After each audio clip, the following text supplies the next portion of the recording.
Okay. Good evening and welcome to the special meeting of the Recreation and Parks Commission. We will be conducting this evening's meeting in a virtual setting pursuant to the Governor's Executive Order N-29-20. Meeting attendees, please remember to mute your mics when you're not speaking, and commissioners, if making a motion or a second, please do so using your last name in order for staff to hear and report correctly. Would everyone please join me in the Pledge of Allegiance? I pledge allegiance to the flag of the United States of America and to the republic for which it stands, one nation, under God, indivisible, with liberty and justice for all. Thank you. Jackie, could you do a roll call, please? Sure. Good evening, commissioners. Commissioner Watson. Present. Commissioner Stolnick. Present. Commissioner Lubes. Present. Vice Chair Davis. And Chairperson Moda. I am here. Thank you. All right. Thank you.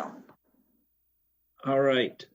First, we have first presentation we have tonight is recognition of Senior Administrative Specialist Jackie Day in gratitude for 13 years of service to the city of El Segundo.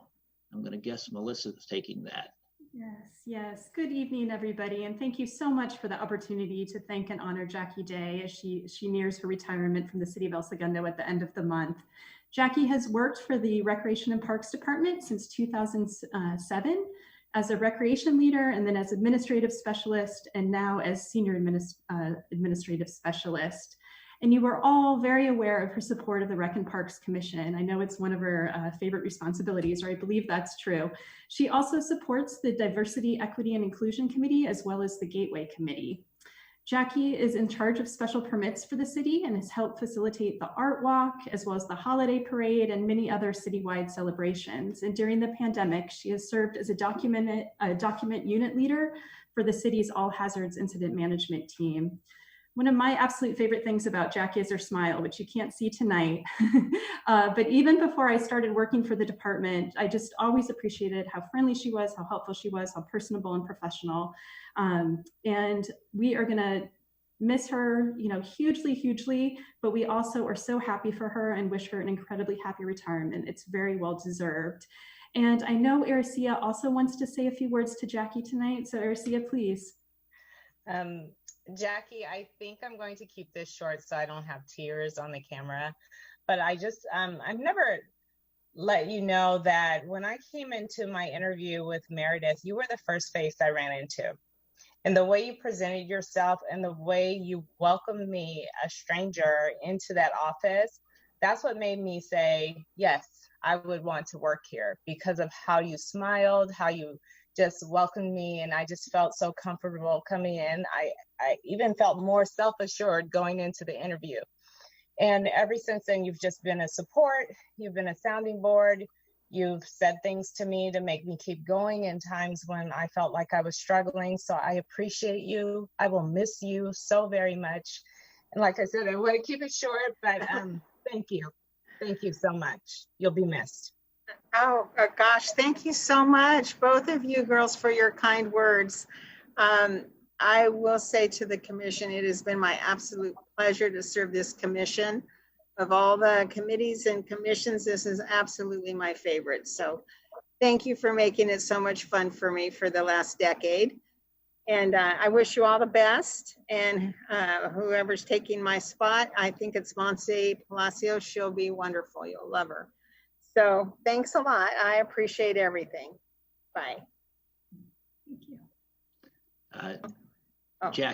Jackie, we talked earlier, but we will miss you and the commission. Thank you. The city is going to miss you also for everything that you've done. And more importantly, I will miss you and my family will miss you. Oh, thank you, Bob. Okay. Anyone else want to? Okay. They just There you go. There's yes. your. Isn't that nice? Very nice. I'll go in my new house. My new office. I have an office at my new house. Very good. Thank you. Thank you so much. Okay. Presentation number 2. Jay Hoschler and Christopher Henson will provide a Gateway Committee update, and Miriam Eskandari and Julia Watson will present their revised Gateway design concept. And who's taking this one first? Christopher, I'm assuming? Yes, I will. Is Jay online? He is online. Hi, Chris. Okay. Hi, Jay. Oh, there he is. If you'd like to share your screen with those Yeah. those handful of And images. just, I guess, real quick, sure. And just real quick, by way of introduction, I'm Jay Heschler. I know several of you. I'm on the Gateway Committee with Chris and Brenda and Michael Kresge. Also, just for way of background, my professional life, I'm a partner in a company. We design and build trail systems all over the country, and we do a lot of environmental design, a lot of space design, outdoor space. Think about how people move in and out of areas. Jackie, I'm very glad you're headed to the mountains. We do a lot of mountain trails. But I'm honored and I guess privileged to be on the Gateway Committee because I'm also an El Segundo resident, of course, and this is a really important project. It's a big, visible. It's on everybody's radar, and so it's nice to be able to help at least guide this. And I'm really excited about what we're going to show you. We've got a really awesome team, and let's take a look at the deck and let you guys understand how we got to where we are today. Quick little background on that. So I'm going to share. You guys see that? Yes. Okay. All right. Christopher, I'm going to go ahead and let you take this through. Well, actually, give me 1 second. So I think everybody knows the location here. We're talking about replacing this historic sign. The scope of the area is really both sides of this intersection in the Imperial green space. I'm glad you guys are on this call because this is certainly an underutilized common space, public space in the city of El Segundo. And, it's sort of the redheaded stepchild. My wife's redhead, so I can say that. But I mean, this whole linear park, I think, never really gets the attention that a lot of the other parks in El Segundo have. So we're really excited about trying to activate this and bring it to life. So the Gateway Committee got together. There are, I don't know, Chris, are there 11 of us, 10 of us, something like that? 10 or 11 of us.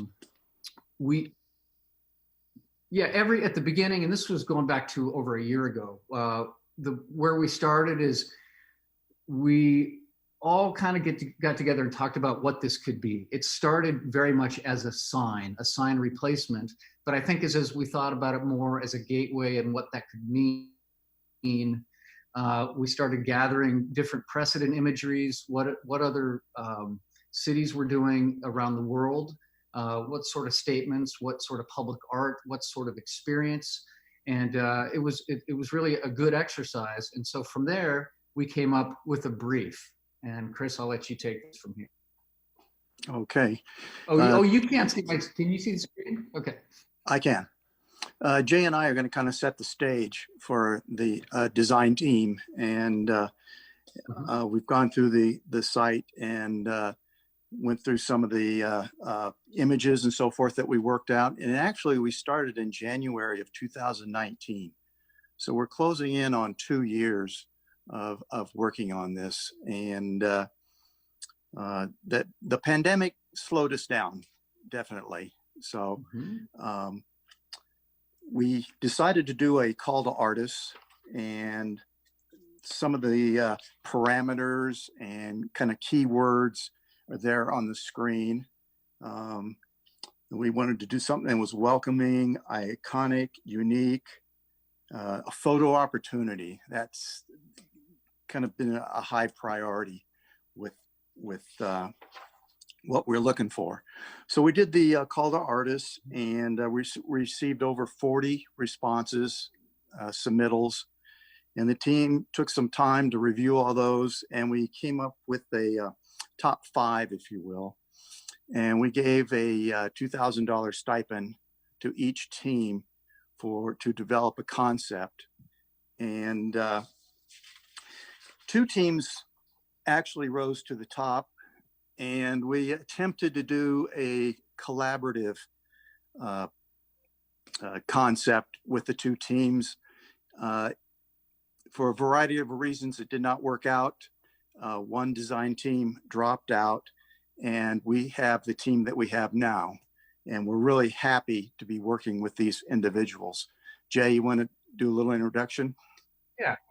Yeah. So really quick, I'm going to, because the ladies we're working with are very humble, but I just want to spend a minute to talk about how credentialed they really are. On this call are Julia and Miriam from Meme Design. They are a world-class landscape architect team, planners, environmental planners. And some of the things that they showed us when they first submitted the request for qualifications, they gave some other examples of some worldwide gateway concepts that they have done. And these are really thoughtful conceptual ideas about how to activate space, how to bring people into it, what that experience is like. I'm not going to go through all these things, but combination of art, space, shapes, colors, lighting, very, very thoughtful. And it became very clear that they understood this is not just a sign. This is really an opportunity to transform a space. So we got really excited about that idea. You know, they're looking at landforms, they're looking at elevation changes, how people move in and out of those spaces. And so we were impressed by that. The other thing that they brought to us, which I think was brilliant, is in their due diligence, in their studying the town of El Segundo, our city, they made us aware that this gateway is not just limited to that, you know, the 2 corners of that intersection. We've got, I think the space that you're looking at here is roughly 15 acres. It's almost a mile long. By comparison, I think you guys would know this better than me, but I think Rec Park is 16 acres. So, you know, in terms of land mass, this is almost the size of Rec Park. And frankly, it is very underutilized. You know, the thinking about as it's a border of our town, it's an edge, it's the first thing that people see when they drive in. And so, yes, the gateway is critical, but that will be the stepping stone, hopefully, for what could possibly happen in that entire green space, that common space. So we're really excited about that. So Miriam and Julia are, you know, world-class, top-notch. And with that, I'm going to let them take the screen and let them walk you guys through what they've come up with so far. So Julia, I'm going to hand this, or Miriam, I'm going to, I guess you guys take over the PDF from here.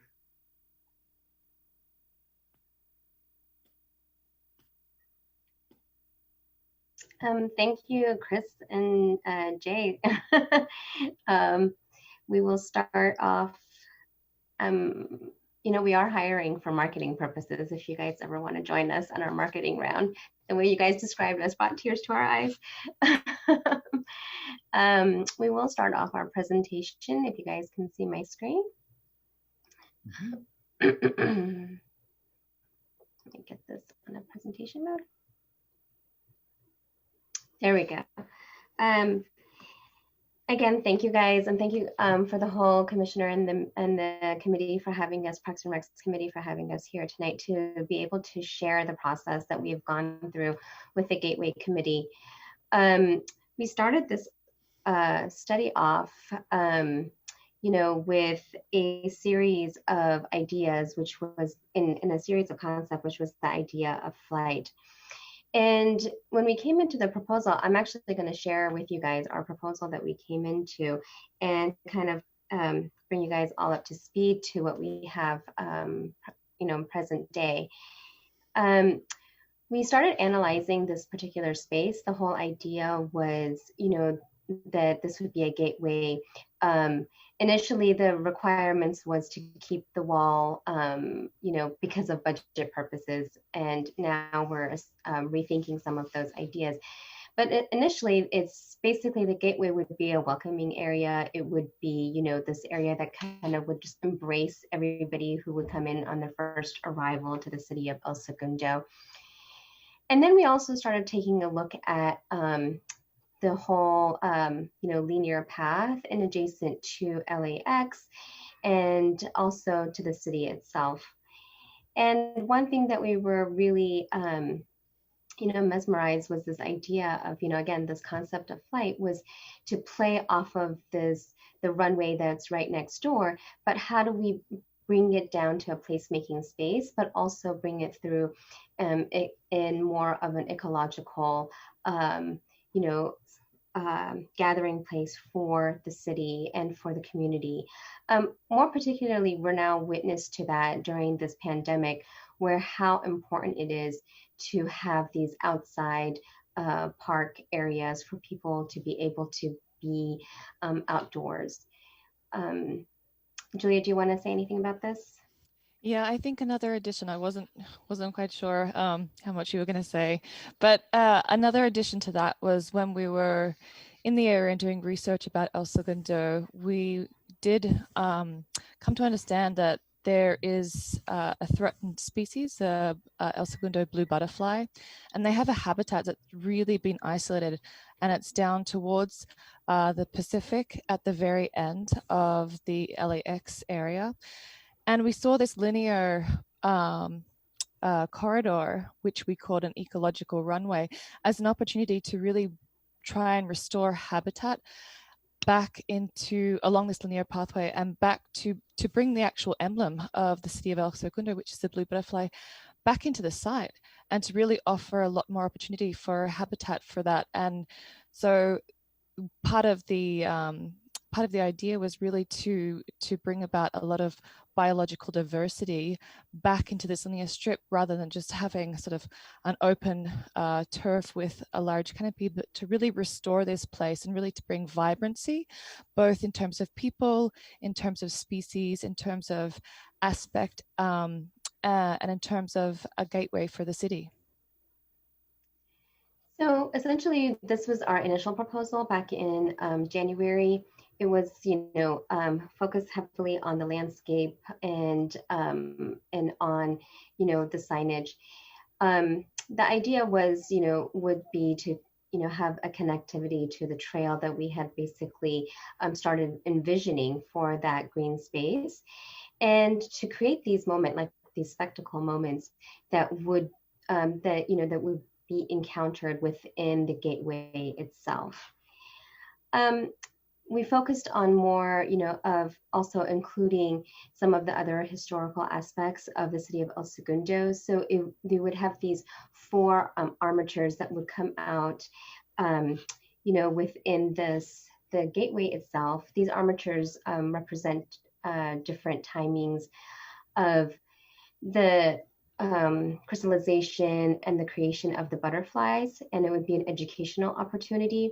It would also, these colors are also emblem of the Chevron refinery that the city of El Segundo is home to. And so it would be, our proposal initially was for it to have an educational opportunity, both on the technological aspect and also on more of the ecological aspect as well. So the idea of spectacle as well, I would say we really wanted to create an intimate space where you could get up to close proximity to this, to the blue butterfly and to the different species that would be inhabiting this restored ecological runway, the linear corridor, but also that much larger macro aspect of spectacle, which is being right next to the runway of LAX, having this diurnal relationship, both day and night experiences that give, attractiveness to that space throughout the day, but also throughout the different seasons. And so that these different colors of lights, they also, while they're talking about the life cycle of the blue butterfly, they also talk about the seasonality. So you could understand that the different seasons during the year were represented when you could see a blue light, which was the blue butterfly in its stage of a chrysalis, or a red light when the blue butterfly was moving into the stage of a caterpillar. So there was a lot of representation and, you know, a lot of thought given to temporal and spatial aspects of the Gateway experience.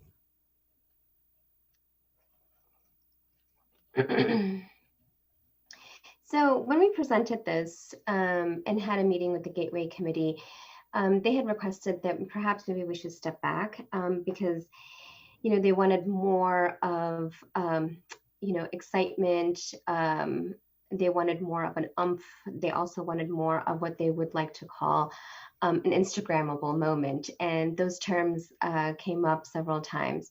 And so we spent some time, you know, going back and revisiting some of the ideas that had come up, whether it was, you know, just free-forming letters and how would they look, and also talking to various signage, you know, artists. We also thought about, you know, going back and revisiting the idea of the wall. Should we, you know, keep it in order for the idea of embracing, for it to come to life? And throughout this, you know, process that we were, you know, going back and forth with the Gateway Committee, ultimately everybody pretty much ended up on the idea that they really like this notion of flight, but perhaps if there is a way to highlight this notion of flight and include the name for El Segundo to come through with it. And so as we were, you know, sketching out some ideas, we also explored different ways of how we can, you know, come up with this moment of placemaking and also for it to be celebrated. We played with the idea of creating these series of armatures that would come out from the ground that would basically be spaced, you know, evenly across in a circular fashion to emulate the idea of the wall, but that it would, you know, have the letters of El Segundo written across from it. So some of them, you know, in this particular one, this is an idea of a series of 23 steel armatures that come out with a spacing of about 6 feet. This one would be 40 steels with a spacing of about 3 feet. And this one was 80 steels with a spacing of about 18 inches. The team basically leaned heavily on the idea of having 18 inches across and then to create this, you know, curvilineature idea of this flight that would come through in this gateway. So I'm going to go through these just really quickly so that we can, so you guys can see some of the process. So this one again is a 6 feet. This one is 3 feet, and then this one is 18 inches. The moment that we were exploring some of these, it became clear to us that we, you know, this idea of this sweep, this motion of flight that might come, which again is a nod or a nod to the butterflies, to the idea of LAX being right next door, but also the idea that, you know, this is, you know, people come to El Segundo to take off. This is a city that's filled with opportunities. It's a city that's filled with ideas of technology. So we realized that it was when we were doing this series of cities, the signage needed to have a little bit more height. And so we started exploring that. So this one is at 10 feet high. This one is at 12 feet high. This one is at 15 feet high.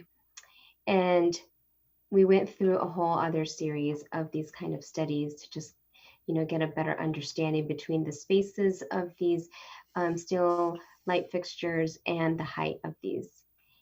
And on Monday, we were able to share this with the Gateway Committee as to how we envision now that the gateway and the entrance of the city of El Segundo would look.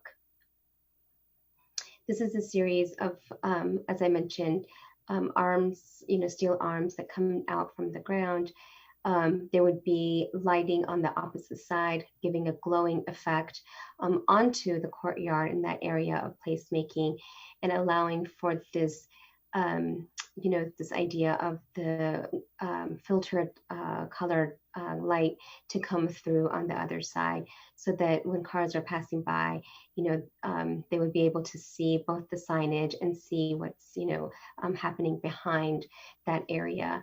And I guess just to clarify, sort of from the first design that we'd shown you to this design, we'd mentioned that there were 4 posts in the center of that circular space. This is the transition. So moving away from that just 4 central posts as the lighting experience to this sweeping outer armature system of bars, which really create a much more dynamic visually when you're a pedestrian, but also imagine the experience of driving by in a car and seeing all these lights flickering as you move by these armatures, as they change, as you move around them and the rotation changes and the lights are coming into view and going out of view with the actual curve of this armature. So from night and day, you can see that both the color and the materiality sort of shift. And also, this is another proposal that we were thinking, and again, playing with the idea of the spaces between the steel armatures and also the height. We then have been exploring the idea of the east side. Thankfully, with some funding that has come through, we're thinking about the idea of incorporating and going through design concepts. So taking pretty much the same language from the west side over to the east side, we're expressing some of the same ideas. Julia, do you want to talk about this one? Yeah, and for both of these 2 options that we'll present now, we're trying to create an experience that was familial with the western side on the eastern side, but that expressed the site, which is a different site on the eastern side, in a different way. So one of the changes that was made initially from the first design was also the relocation of a pedestrian corridor or a pedestrian crossing on the southern side. So as you can see, moving from the western side, which is a circular bench sitting behind the armature experience so that one can see out and one can see in to the circular space. Some native plantings in the center of that circular area. This would allow the opportunity for one to sit on the benches to look out, to look over to LAX, but also to look internally and to focus internally into that space, looking at the native vegetation, especially at nighttime when all the butterflies and fireflies and different insects that light up are actually attracted to this space. So moving to the eastern side for this particular option 1, this design was focused on creating a relationship between the topography of that site, which has a 4 to 5 meter elevational change from Imperial Highway over to Imperial Avenue, creating a different type of space to inhabit in the form of a natural amphitheater that took over that 4 to 5 meter elevational change, creating some native vegetation. And at the bottom, we were asked to also incorporate signage on this eastern side. For this particular option, there's a garden of native flora that will be planted at the bottom elevation on the Imperial Highway side. And in that garden, there's floating letters, which would spell out, here we have shown El Segundo, but in the meeting of the day, we spoke about what if those letters actually spelled out a different word, a word that was really important, representative of the city of El Segundo itself. It could be a word, many different types of words that we talked about the other day, and maybe we'll talk about that a little bit later. There's also if we just go back to the plan, there's also a staircase that leads from the Imperial Highway, which is the existing crossing that most people actually walk through to get to the other side of the to get to the eastern side. which has a series of 10 bars that are also similar light bars to the other side, and sort of create almost an archway. You would see normally like a vegetated archway. This is actually a light archway that will take you up to the top elevation at the top of that natural amphitheater. Next slide. The other thing to point out is that we did want to continue the walkway, the linear pathway through that. So there's a very big entrance to that eastern side, almost like a gateway to this continuum of a linear pathway. These are some images showing what that experience, it's a little hard to see from the plan, but the experience of what a natural amphitheater is. So that circle with the stripes through it in the plan was actually like the top left or bottom left image, a way to create a little bit more structured form when you have an elevational change that people can actually occupy, that people might want to come and sit in, eat their lunch in, or an informal playground for children. This on the right side is actually, it's another project. It's an Austrian pavilion at one of the World Expos. This is emblematic of the type of signage for the word that we're thinking. These would be on steel poles floating freely up within the canopy of the trees, and at nighttime they would light up and appear to sort of vividly float within the vegetation that could be seen from Imperial Highway, but also sort of kind of visibly floating in space. And you can see again a daytime experience, the series of bars plus the El Segundo that's floating above the vegetation on that side.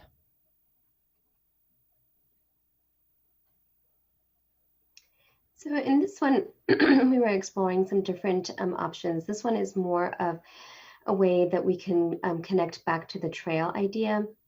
So a lot of the celebration and the highlighting moment would be definitely onto the west side, but also again, exploring the same materiality and the same ideas, the architectural vocabulary that would be brought onto the east side. The whole concept again was to bring in the idea of bringing the bars over onto the east side to have this, to mimic the same ideas, and they would also represent the lighting that would be there.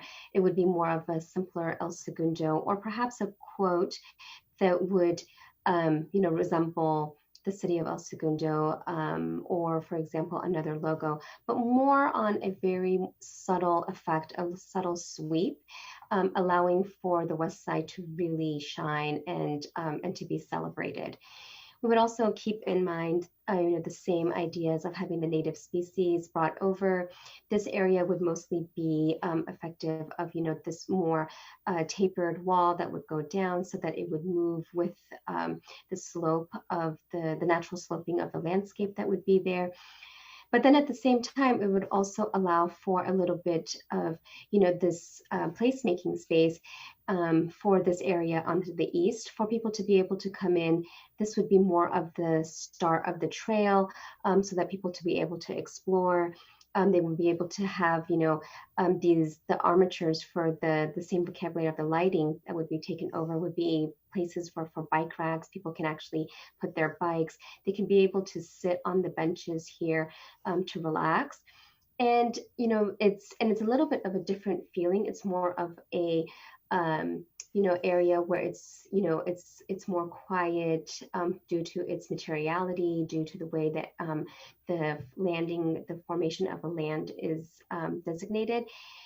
Whereas on the west side, it's more of an open, celebrated idea. The openness would be reflective of the city of El Segundo opening more towards the south where the city is. So two complete different, east side and west side, one very celebrated, almost, exciting, while on the east side in this particular design, it's more subdued, more relaxed, more within the ingrained of the materialities for the landscape itself. And here's some images of the idea of option number 2, allowing for the west side to really stand on its own.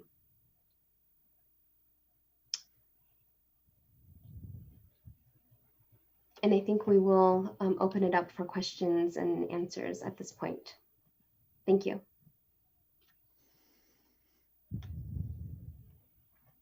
Okay. Does anyone have, well, I'm sure there's some questions, but Commission?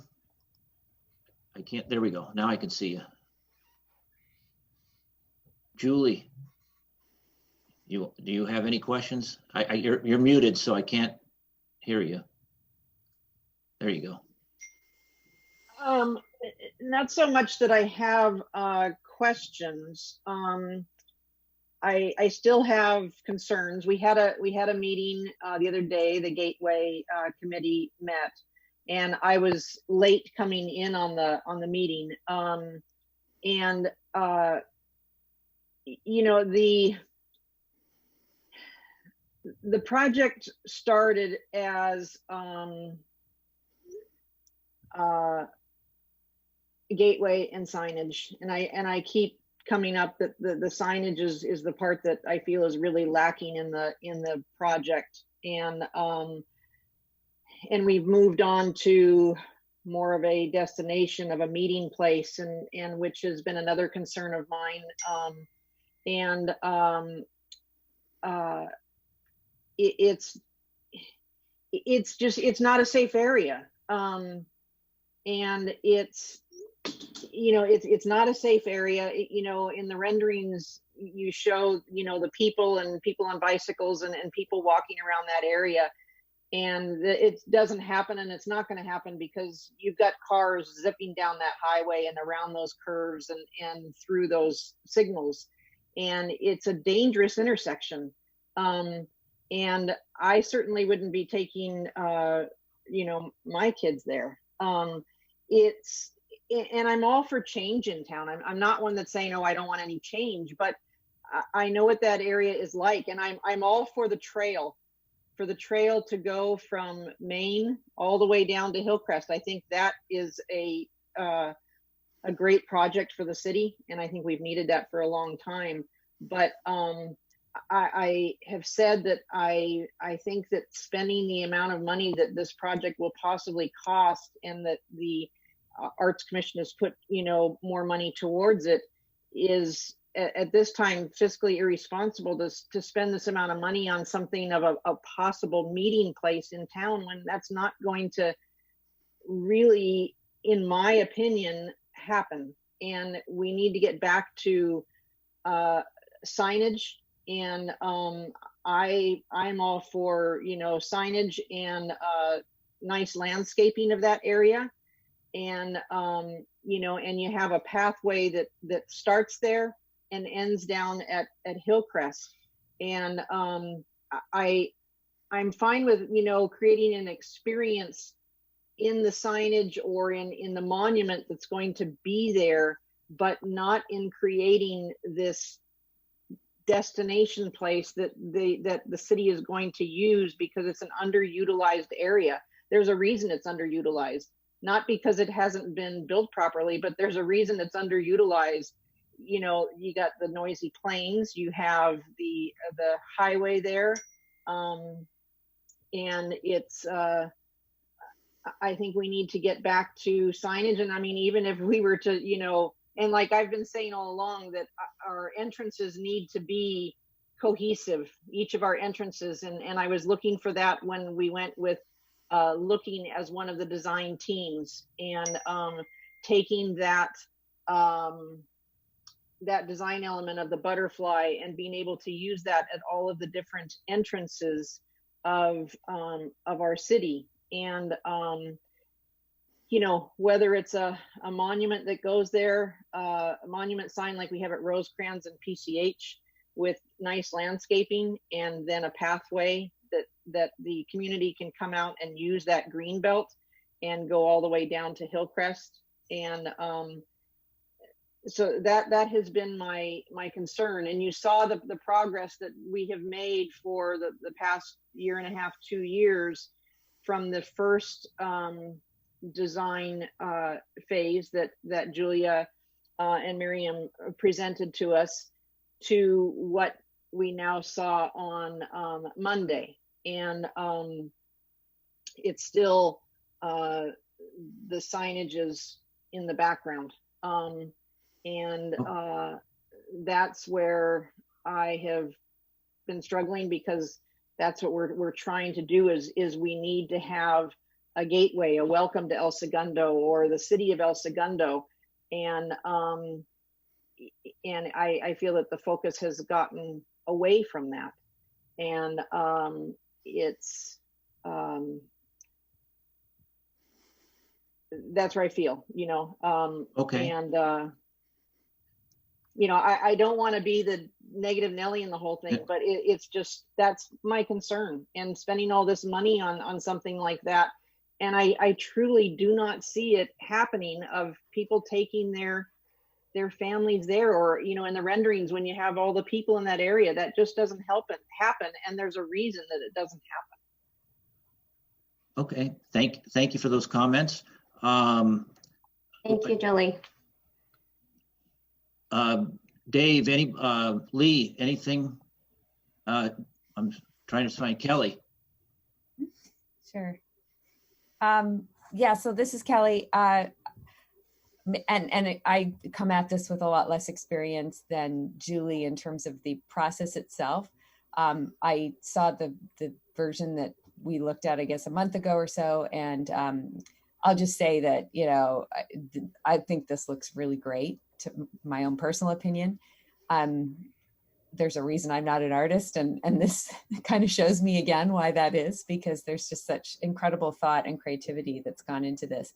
I do echo Julie's concern about sound, and particularly because of these metal pieces that are being added, because it makes me think that, there's a lot of industrial noise around that area. There's the planes, the cars, and everything else. And so I wonder if you've thought about the acoustics and how metal will alter the acoustics, or maybe even enhance the already loud area. And I know you're talking about planting shrubbery, which will then absorb some of that sound, but I just wondered if you've given some thought to the sound. Other than that, I like that the idea that you can see through that sign, and that you've redrawn that in such a smart way. And I do like the lighting element. I'm just a little tiny bit worried about how much metal has been added. Okay, thank you, Kelly. Lee, go ahead.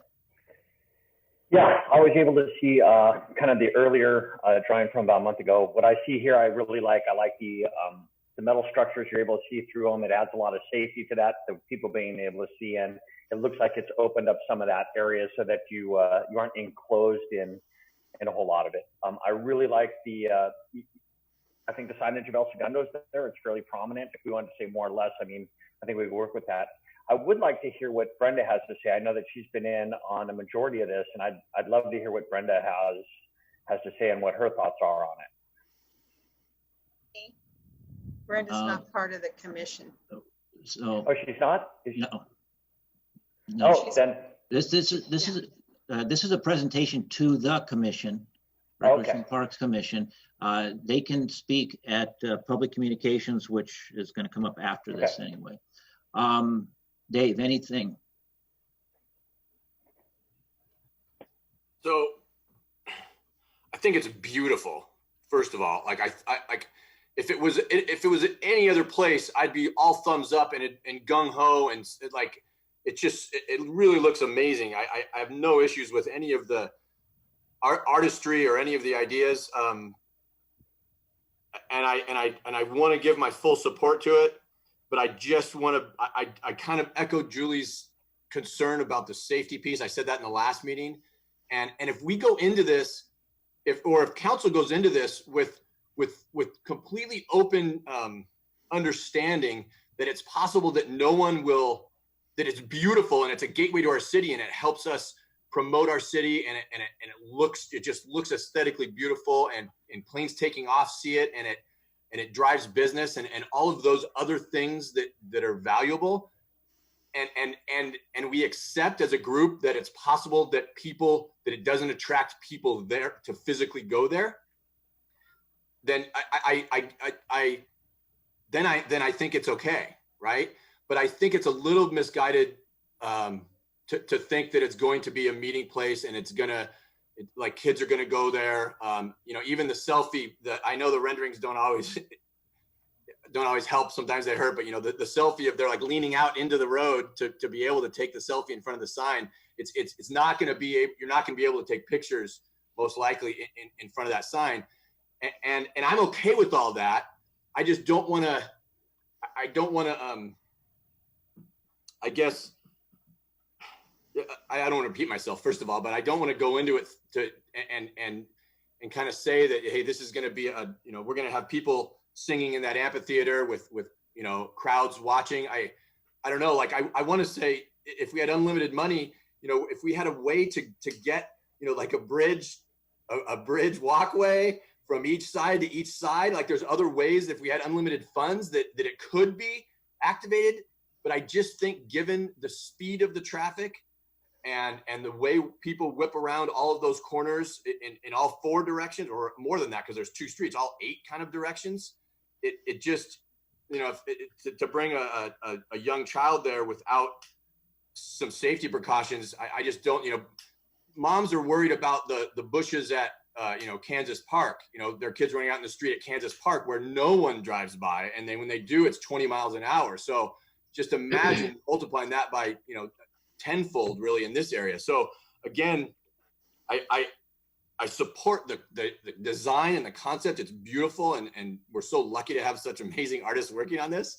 But again, if we're trying to draw people there, then it needs to be rethought, or at least components need to, be rethought. I do want to have my only one design. I think it, Miriam and Julie, I think it's there, but do the colors change? That's one piece that I thought you were saying. The colors do change. Oh, that's awesome. Yeah. Okay, cool. So sorry, I kind of rambled there, Bob, but those are my thoughts. All right. I appreciate that. Always appreciate your thoughts. My main thing is just the safety, just as the rest of the commission has said. When I had my meeting with Elias and with Melissa, my biggest concern was a crosswalk on that at that corner that actually goes east to west, but on the north side of Imperial Avenue. And you can't use it now. There isn't one there. Putting that there, it's too much traffic right there to expect people, young parents with young children going there.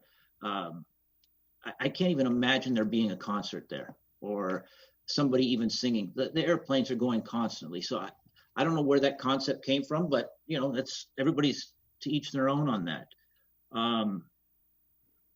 Get together, maybe have a lunch or something. That's possible. I absolutely love the picture, the signage though. I do like it. It's very nice. I just don't know about all of the other stuff that people are planning. My one question I have for Melissa and Elias, if you would know this, is this exact presentation going to go to council on the 15th? I'm not hearing anybody.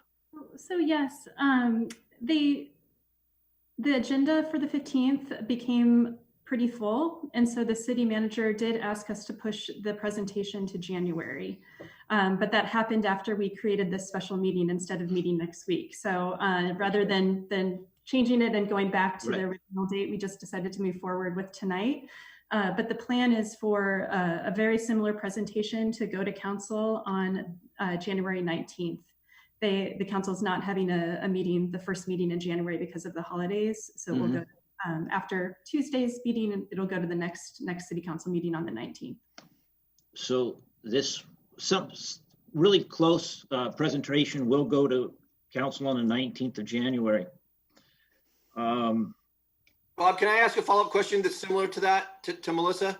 Go ahead. Is the goal of having it being a meeting place, is that a goal of the Gateway Committee, or was that council's direction? Is that something that's kind of just materialized over time, or is that something that they're actually desirous of? Do you know? So I think Jay and Christopher can speak to this. Also, my understanding is the idea was broadened in part because of Miriam and Julia's concept. I think the potential for that underutilized space was brought to light by their plan. And it looks like, Jay, you may have something to add related to that. Would that be all right, Dave and Bob? If Jay? Yeah, absolutely. Jay, well? Please.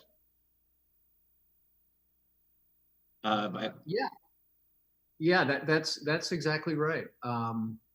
You know, they looked at the space. They looked at all the multifamily houses that are along Imperial.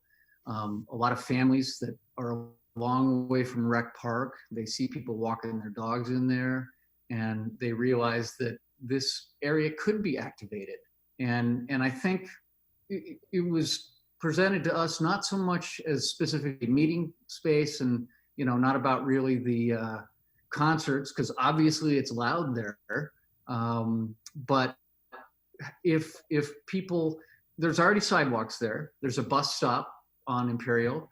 There are bike lanes. There is already pedestrian activity, and actually what they're doing is they're making it safer.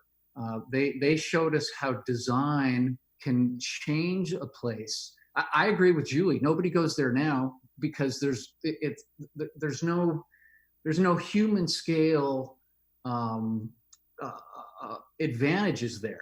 And so what they're showing us in their design is they have retaining walls. They have this beautiful buffer, even though it's pervious. You can see through it.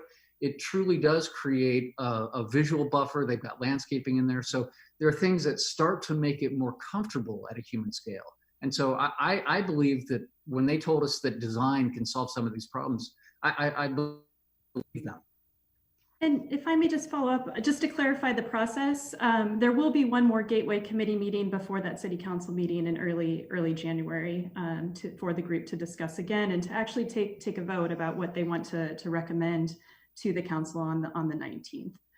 So that'll be part of the process as well. Can I add something?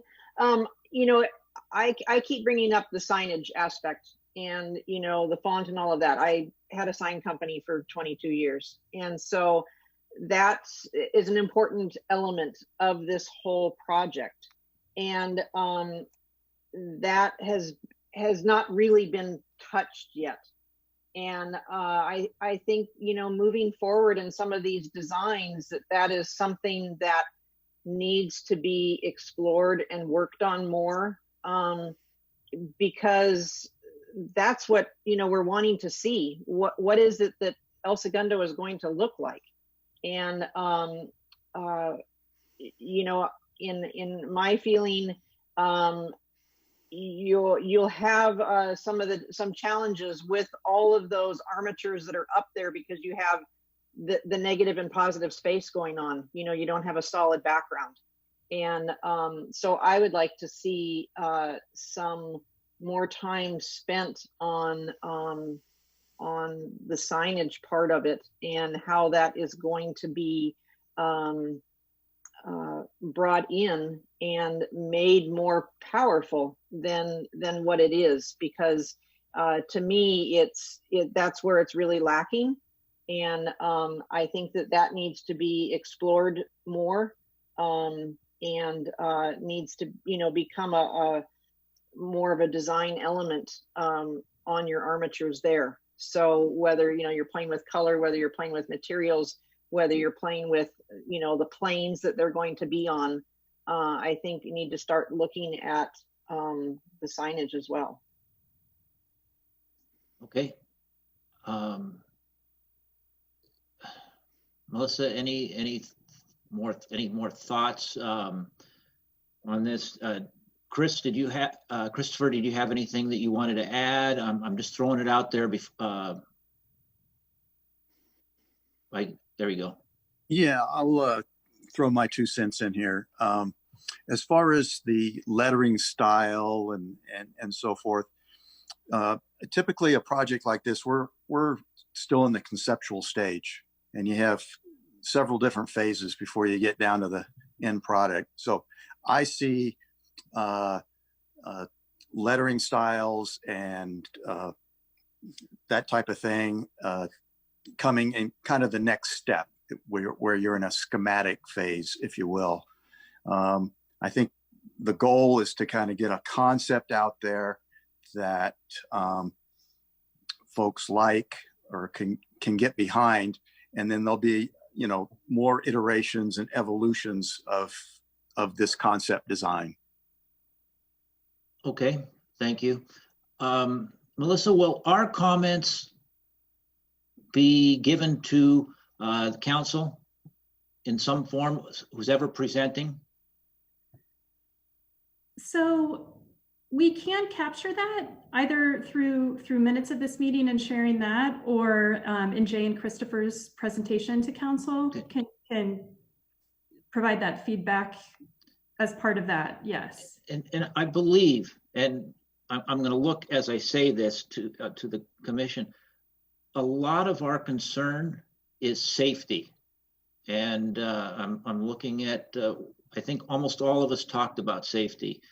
And that is, I believe, that's my biggest concern there. So if that can be brought up, and obviously all of our comments, Julie's comments about the signing, the signage itself. Anybody else have anything else for the, go ahead, Melissa, I see you, go ahead. I'm so sorry to interrupt you.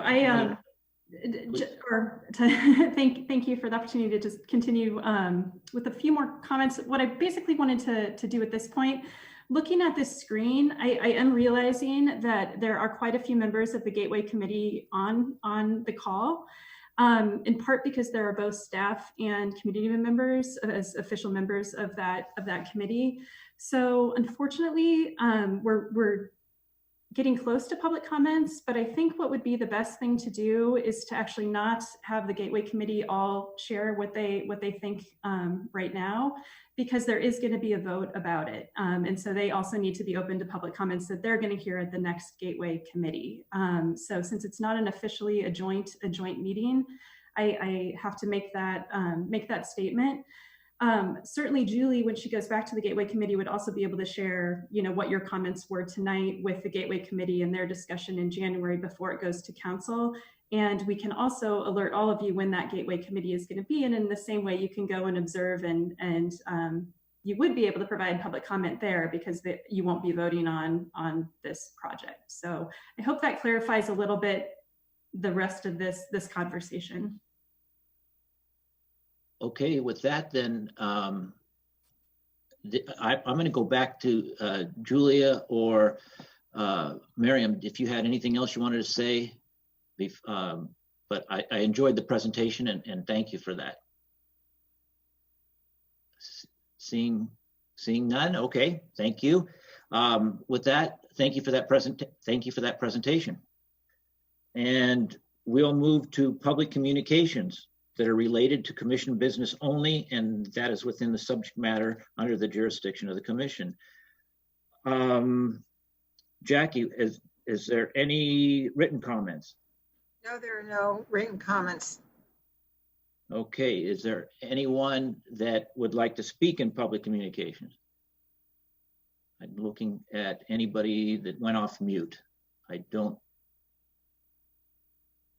don't see, everyone stayed on mute, so I'll believe that. So we'll close public communications and move to the consent calendar to approve the minutes of the regular Recreation Park Submission meeting of October 21st.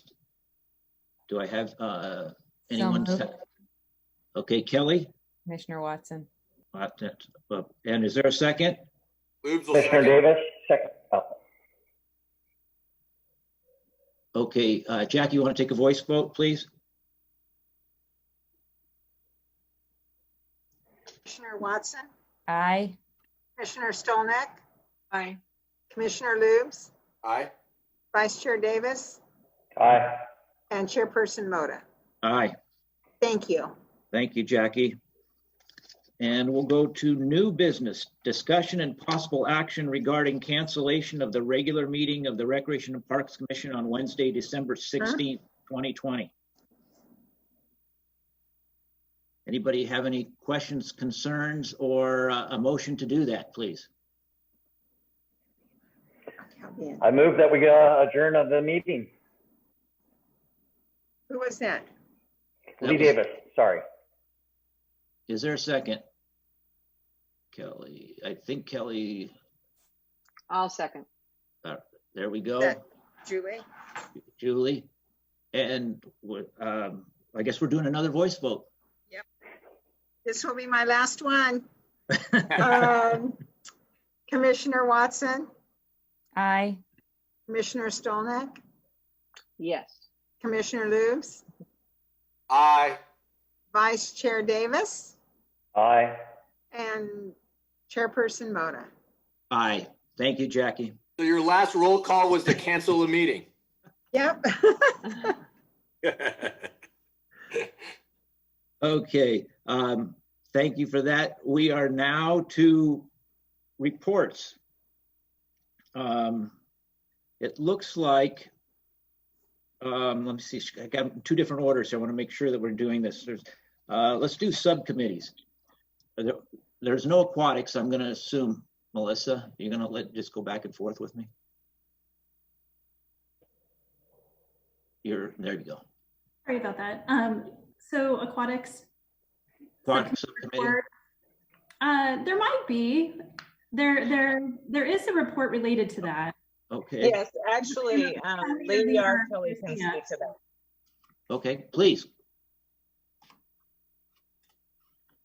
We did meet briefly and we talked about obviously a Zoom meeting, and we were able to see some of the needs assessment for the actual plunge, and we sat down with some ideas and we talked a great deal about what it's going to take and potentially running out of money for the plunge and making sure. I think that the best thing we got out of it is that we need a fully functional facility before we actually start to move towards a lot of the aesthetics and a lot of the other things that are involved in it. And it seems like our contractor seems to think that the money's going to go thin, but they're going to look at all aspects and try to put a priority list right now for us for that facility. Hey, and Lee. I think that's about, yes. Can I ask a question? Did you get a feedback, or were you part of the plunge renovation community engagement meeting, and how did that go? I did attend it. It went very well. There wasn't a whole lot of people in there. There were some ideas that were, similar ideas that we tried to put into the aquatic center. One was, a gentleman I know wanted to put a looking window in the pool so that they can analyze strokes. And knowing the budget of that, that's really not going to happen. But I like the ingenuity, and I thought it was it would have been great. I really wanted it in the aquatic center, but again, it's just cost prohibitive. And, we can put that in with the overhead walkway in the gateway. Exactly. We'll put it right on that list. Everything seems real good. I really like the contractors. I think they've got the best interest. I think they really have a strong understanding of our budget, which may hamper everything that we want to do. And, ventilation, acoustics, lighting, all those things are real nice. But if we don't have a functional pool that meets code, we can't open the door so everyone can see it. So that's kind of what I think the basis of the meeting came down to. Thank you. Thank you for that report. Appreciate it. The Gateway Committee, I think we did that already. So I don't want to step on your toes, Julie. Anything else? No, I've said enough. Okay. And we continue to have meetings. They're That's right. more difficult for me to make now because they've been having them at like 2 p.m. So it's rather difficult to make all of them. No, you've seen where we are now, and I think that's enough for now. Okay, thank you very much. Golf course subcommittee. Lee, would you like to make a report? There was one last week, I believe. Yeah. I'll kind of wing it from what I remember. I didn't actually put any notes down, but we did talk about the golf course. We did have a meeting of the folks. One of the agenda items was to discontinue the committee, and we voted to actually prolong it for a little bit longer until Topgolf and now Callaway, which owns Topgolf now, comes in and actually starts to develop. One of the things that I think Elias had to say, or Scott Mitnick was saying, is that they were hoping to start construction in February or March of this coming year, and it would be a 12-month construction cycle, and they would hope to be up and running by June, July of 2022, which I thought was good. He did end on one note that I think kind of raised a little question for me, is that we don't have a signed lease, and I think that's something that Elias and Scott Mitnick are going to work on, and hopefully they'll have a lease ready for Topgolf to get to, and that way we can start moving forward and actually see some progress at that facility as well. And I think that was the gist of the conversation. Did I miss anything, Melissa? One just kind of interesting item that was that they're doing extremely well financially over the last 6 or 8 months. It's the whole golf industry is doing well, but the range is making a ton of money, the golf course itself. And since food and beverage shut down, that's not taking away from any of the profits anywhere else. So that was it bodes well for the future facility as well. Okay. And then I just wanted to ask, I as part of Melissa, it sounded like with the restructuring of the city, that the golf course is no longer it might come off our docket. It sounds like it's completely under finance department. Is that right? So the management of the golf course has been transferred to finance department under Joe Lilio. We do still have a little bit of an operational and programmatic piece to it. Sean Green is in touch with Scott Morgan, and they sometimes, it's different because of the pandemic, but they have worked in the past to do some programming related to golf. But the management piece of it is going to shift to finance moving forward. So the golf subcommittee can still be part of Rec and Park Commission, but as Lee mentioned, it sounds like you're going to have some conversations in the future to see if it's going to continue. But if it doesn't continue, will items related to the golf course still go through the commission, do you think? So other than financial? Yeah, we should talk about that during the golf subcommittee. We certainly could provide reports and information, but I don't know how much decision making would come through the Rec and Parks Commission or recommendations. Okay, thank you. Lee, thank you for that report. Transportation subcommittee is on hold, so I'm going to assume nothing happened there. Not seeing anybody. Okay. Youth Sports Council. Dave, anything? No meetings. Okay, thank you. I'm looking around. Nobody's saying anything. Okay. Department staff reports. Aracia. Yes, good evening, commissioners. I don't have anything in particular that's new. I know you probably have heard about the sad news of our Home for the Holidays parade being canceled due to what's happening with COVID, but we do have a number of activities that are still happening. A little safer activities. We have our holiday hustle that's happening over at the Aquatic Center, along with the library park being lit, and our Christmas tree was lit on Friday, December 4th, I believe that was. So we're still celebrating Christmas. We just are not doing it in the way that we thought we would be able to. So we're just trying to satisfy the community as best that we can with the ever-changing guidelines that keep flying at us every week. We're just having to really stay on top of that and read the information and change at a moment's notice. So we're trying to also keep you in the loop with that information as well when we have to make a sudden change. So That's all I have. You have my report. If you have any questions from the report, I can definitely answer your questions. I have a question. Last year, there was a lot of comments and a lot of positive comments about in City Hall Plaza where we had the menorah also. And was that going to be happening again this year? Yes, we are having the lighting of the menorah. But Jackie, what date is that exactly? I'm sorry. I think Hanukkah's. The menorah is out front right now, and the first night will be tomorrow Okay. at sundown.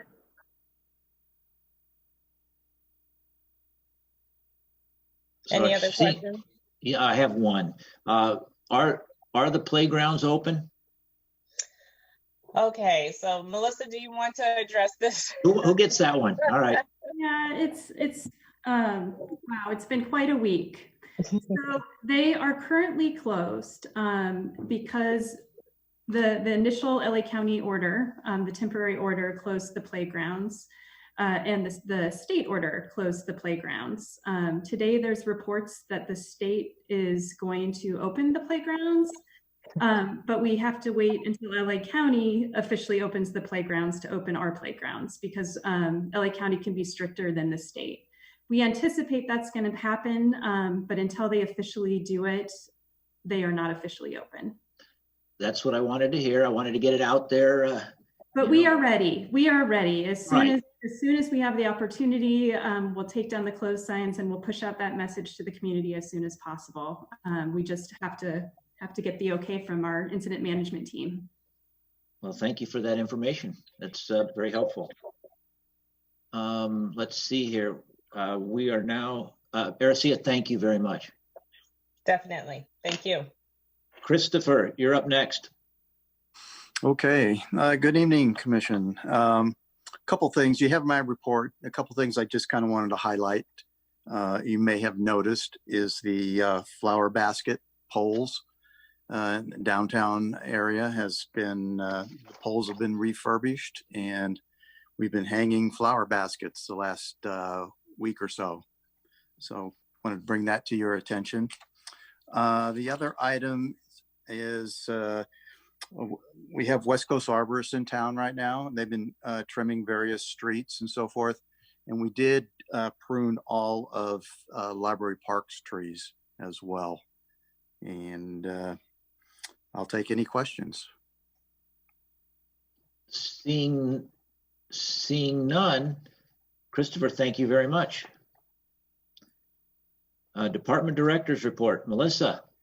Thank you, and you have my written report as well. I did want to start by just thanking Recreation and Park staff for their incredibly hard work related to the changing COVID restrictions. It is very, very difficult, and several of them have been dealing with it on a daily basis since March. Particularly, I want to call out Sean Green and Ryan Delgado, who have very important roles within that team. It's hard because, you know, this is a department that's devoted to recreation and play and community gatherings and large scale events, and yet they need to make really and advise on really difficult decisions that people aren't happy about. So we also are responding to people really frustrated by the playgrounds, by the limitation on outdoor recreation to individuals and members of the same household, and other and like the parade not being able to move forward, you know, the limitations on gatherings. But please know that everything we're doing, you know, we're following the protocols of the county and the state, many of which are absolutely important and essential because of the escalating cases and hospitalizations and deaths. And so we're trying to balance everything and be very mindful of keeping safety of the public and our staff as the primary decision-making point during all of this. So just wanted to remind staff that we see you, we recognize you, we're grateful for everything that you're doing throughout the day. I am happy to talk about any details that you have about those protocols, though, what can and can't be done currently as of this moment, because again, things may change tomorrow. And then the really exciting news, I hope you feel the same from the report, is that there was the draft RFP for the needs assessment in there. that we plan to post tomorrow. I am very happy to hear feedback or to try to answer questions if you have them. We've got some public works folks on the call too, Elias and Cheryl and LaFawn. Thank you for being here. Had some great news that Cheryl is also going to be our partner moving forward with the needs assessment. She has been working very closely with Aricia and Kelly and Lee on the one related to the plunge. So it's a good team, and I think we will be able to move forward smoothly and really work to get a viable proposal and then an effective needs assessment that will help us as we make decisions for now and for 10 years and for 20 years moving forward in terms of infrastructure and operations. But please let me know what you think and if you have any questions. Anyone? I have no questions, but I share in your excitement over the prospects of the needs assessment and what it means for the future of recreation and parks. It's so awesome, and I can't wait to see the results and see what the medium and long-term plans are and be a part of that process. It's really exciting. I agree. Lee, go ahead. I see you. Yeah, I mean, I was kind of looking at it. I'm trying to understand exactly what you're looking for. Is there a company out there that does this kind of work? Obviously, I would think that there is if you're getting a request for proposal. I read a lot of the stuff that you have in here, and it's structured. It sounds a lot like what Meredith was doing in the past. Is it kind of in that vein, or is that what you're looking for? Could you kind of expand on, I mean, I thought a lot of the stuff that we're looking at is stuff that, may or may not have been done in the past that we were really hoping to get done and didn't seem to.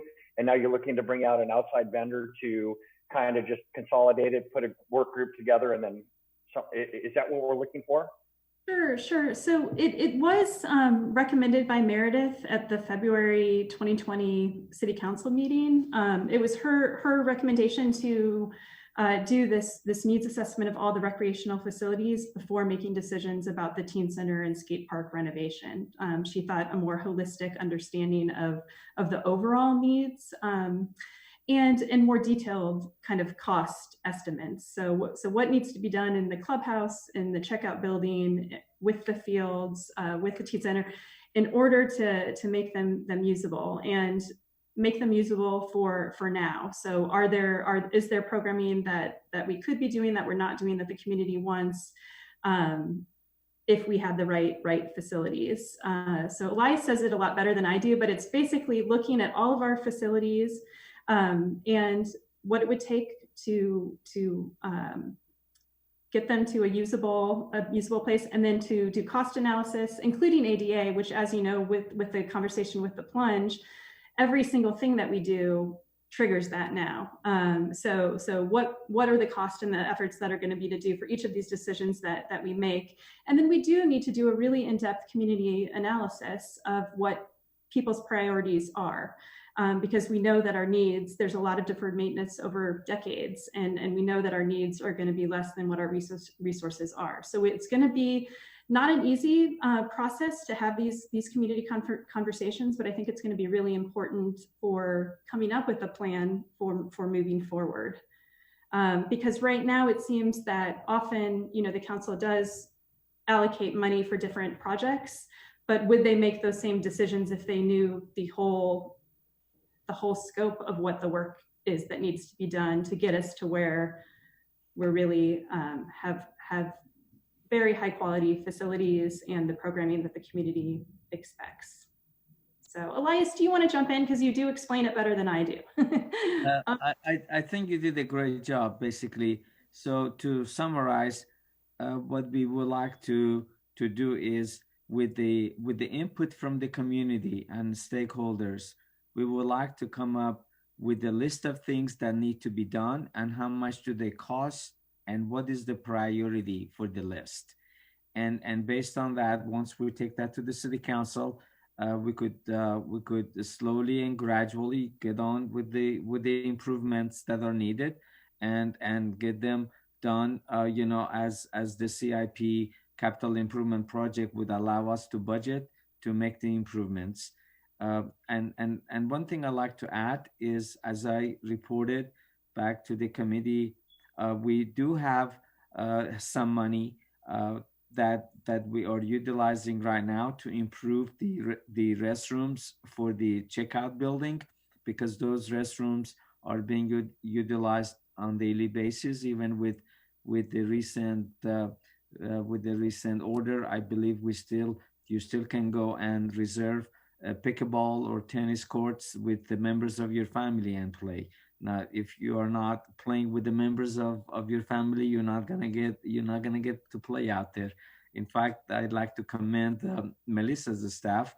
I had made a reservation to play pickleball, but since I was not playing with my members of my family, they canceled my reservation.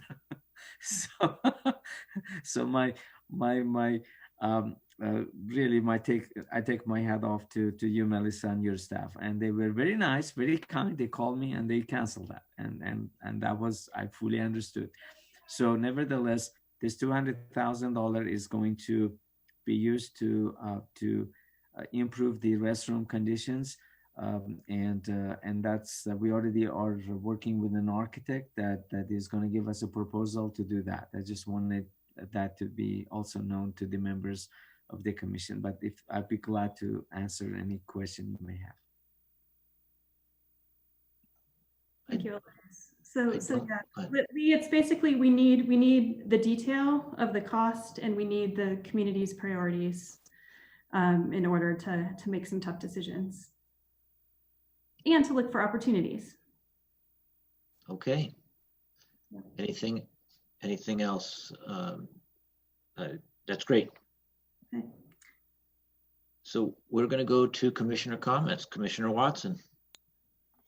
Yes, two quick things. One, first of all, Jackie, congratulations on your retirement. We are going to miss you. I remember from back in the Run for Ed days and coming to get my special event permit, and your happy face and your positive attitude. So we are absolutely going to miss you, but congratulations. It's a great time in your life, and I hope you can enjoy it and make the most of it. Thank you, Kelly.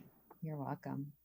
The second is that, especially with the stay-at-home orders and, a lot of the things that we'd become accustomed to over the summer being able to do during COVID have now been shut down. More important than ever to hashtag get outside El Segundo. And just to remind people of what those options are, the golf course, I golfed on the weekend. I golfed with a mask with my daughter, and, super fun and great way to get some exercise. As Aricia mentioned, the holiday hustle over at the pool. So you can do laps and you can count your laps, and that's really fun. She mentioned the holiday lights. There's the library park lights. I don't know if everyone's seen those, and the gingerbread that has been put there, as well as the water tower. So opportunity to, with members of your household, all of course wearing masks, to walk around at night and see some of the beautiful displays that have been put up. There is a Rotary sponsored decorating contest, holiday decorating contest. And I believe there's, I've seen it, there's a holiday decorating Facebook page. So if you can't leave your house, at least you can take a look there. But, I just encourage people to try to get out as much as they can. It will make a massive difference to be breathing outdoor air and not stuck behind these Zoom calls all day and then not going out in the evening. So try your best, go out as a family, be safe, and get outside El Segundo. Okay, thank you very much. Commissioner Stolnak. When the article came out in the El Segundo Herald about announcing the different retirements and that there were so many city employees that could take advantage of that, my number one that came to me was, I thought, I wonder if Jackie's going to take that. And so have always been a pleasure working with you, Jackie. Always, on the ball and quick to get things done. And you've always been very pleasurable. And I wish you the best in your retirement and what it is that you choose to do. And I think, it'll be a loss for our city and for our Parks Department. Thank you, Julie. And that's all I have. Okay, thank you. Commissioner Lubes. It was really fun to hear Aricia's story about how you welcomed her and potentially made the difference in being able to have her accept the job. That's really just so fun to hear, and I've never, you know, I've never had anything but a positive experience when we've communicated, which is so fun. And people like you help build the culture for the entire organization. So thank you for being such a pleasure to work with, and congratulations on your retirement. Thank you, Dave. Okay. Vice Chairperson Davis. Well, I just want to congratulate Ericia and her staff. These new orders that come up and almost, you know, change within the hour depending on who's doing what, and open a park, close a park, do this, you know, put water polo in here, but don't have this right there. And now all of a sudden you just can swim. It's a good time to not be working, which I am retired like Jackie, which is my interlude to Jackie. Exactly like Ericia said, when I came on as a commissioner, I was like, I didn't know what to expect. And my first interaction was with Jackie, and she just made me feel so comfortable and made it so easy to be a part of this process. And she has such a great understanding, and we're going to miss you because you understand the process, which is critical. And thank you so much for all you've done. And I hope you enjoy your retirement, and I hope it all goes well. Thank you so much. Thank you, Lee. Jackie, all I can say is I love you. Ditto. And to everyone, have a Merry Christmas and a Happy New Year. And with that, we'll adjourn to the next regular meeting on January 20th, 2021 at 6 p.m. Thank you, everyone. Thank you. Good night. Good Happy night. holidays. Jackie, Jackie, you offered that a river rafting trip. I'm going to take you up on that. come on up. Bye-bye.